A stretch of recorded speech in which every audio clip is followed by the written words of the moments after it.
Zacchaeus, there was a general idea that there was a finite amount of good stuff in the world. So there was a limited amount of children.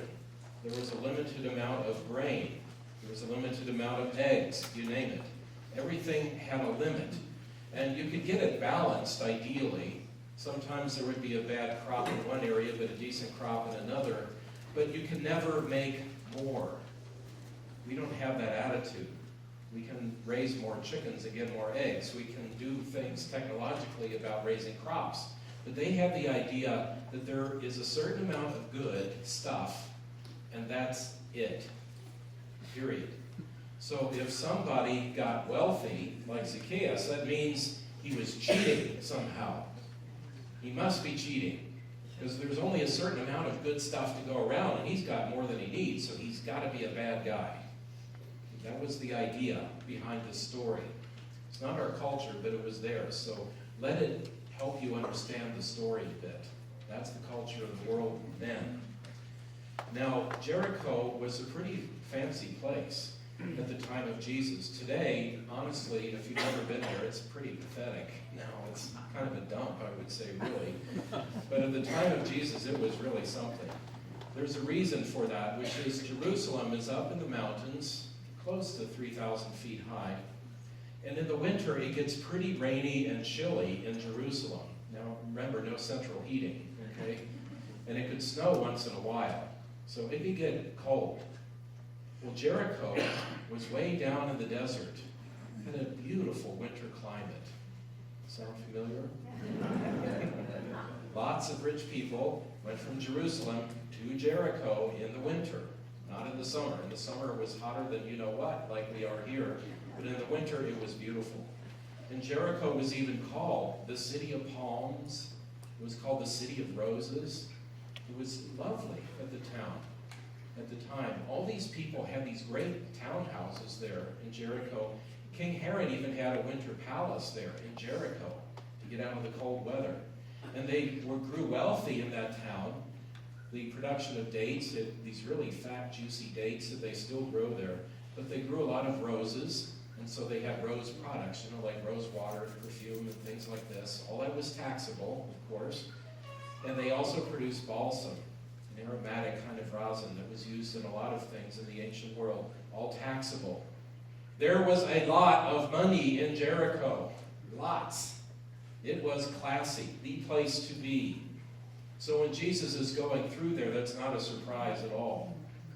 From Jericho, then he would go up the mountains to Jerusalem, but he's passing through town. And according to Luke, he didn't intend to stay there. It was the moment when he saw Zacchaeus that he changed his plans. Now Zacchaeus, according to the people of the time, was anything but clean, and remember, ritually clean. He was filthy. Why? Because he was supporting the Roman occupation. So he was dealing with Gentiles all the time. He was dealing with their coinage and all their supplies, and he was touching them and their stuff, and they were dirty, and he's dirty because he's dealing with all that stuff, and he's helping oppress his own people, in a sense, because the Romans are an occupying force. And so everybody would know that he was dirty, unclean. Nobody would want to deal with Zacchaeus. But there's a little joke in the gospel.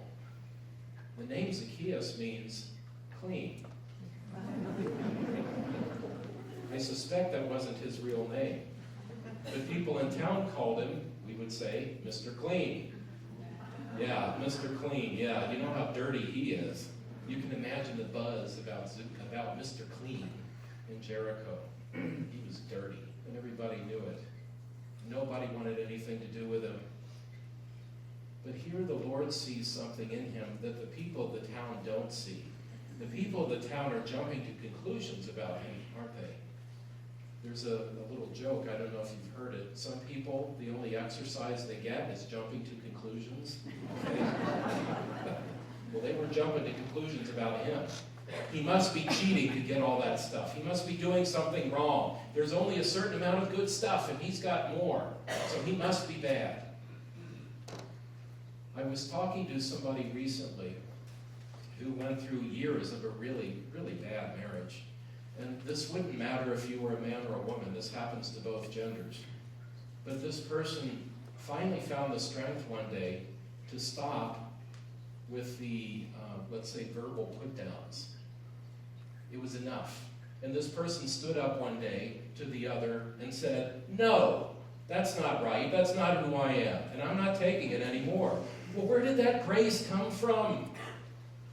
There was that moment of grace in that person's life when they realized it is present. There is enough. There's grace for me too in the midst of this that I'm living. There's grace enough that when Jesus Christ comes into somebody's life, there is the fullness of divine help and love and all that good stuff that we call grace. There's plenty.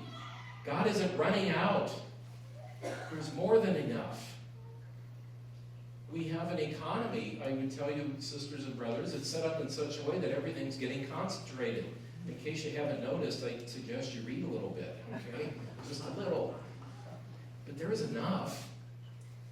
We've all bought into a system that is doing things in a particular way. It doesn't mean there's no other way to do it. It means it's the way we're doing it. But then we get this attitude, there's not enough. And so we have this frenzy in our culture of there's got to be more. I've got to protect what I've got because somebody else might come and get a piece of it, and then I won't have enough, and then I'm worried, and it goes on and on like this. It's that attitude of scarcity versus an attitude of abundance. There is enough. There's enough farmland in the world. We're choosing not to use it as farmland. It doesn't mean it wasn't there for it. It means we chose not to use it that way. We can produce food. There's all kinds of things we can do. There's enough because of the grace of God. There's an abundance of beauty and truth. There was this inflow of grace in that one person's life who was able to stand up like Zacchaeus in today's gospel and say, "That's not true. Stop. Enough." And he had the courage to do it, Zacchaeus did. Maybe he should be the patron of people who need to stand up for themselves. What a great moment that was. A moment of grace. And the Lord saw it. And he used it as a teaching moment again about the Son of Man. I've told you numerous times in homilies and other things, remember, the Son of Man, that idea that the people had at the time was, the Son of Man is the military hero. He's going to get angels swooping out of the clouds, and we're going to start a civil war. We're going to kill the Romans by the ton, shove them into the Mediterranean, have our own kingdom. That's what the Son of Man is going to do. And Jesus keeps telling them, no, the Son of Man must suffer. And their attitude back is, well, no, you're wrong, Jesus. You don't get it. Okay. And here again, the Son of Man is doing what? He is coming to seek what was lost. He's not coming to lead a civil war. He's coming to find what was lost. What about you and me? Who among us has been or is lost? That's what the Son of Man is for. Who among us has had that experience of being put down a lot? And we finally found the courage one day to say, no more. Stop. That was grace. There's enough grace. There's enough. It's beautiful. All this goodness of God surrounding us. There's so much. So this week I ask you, look for it. If you need to say, stop, enough, say it. Find the grace for it. If you need to recognize that there is enough, change your attitude. There is enough. Let us live in the love of God and rejoice in the Son of Man who came to seek what was lost.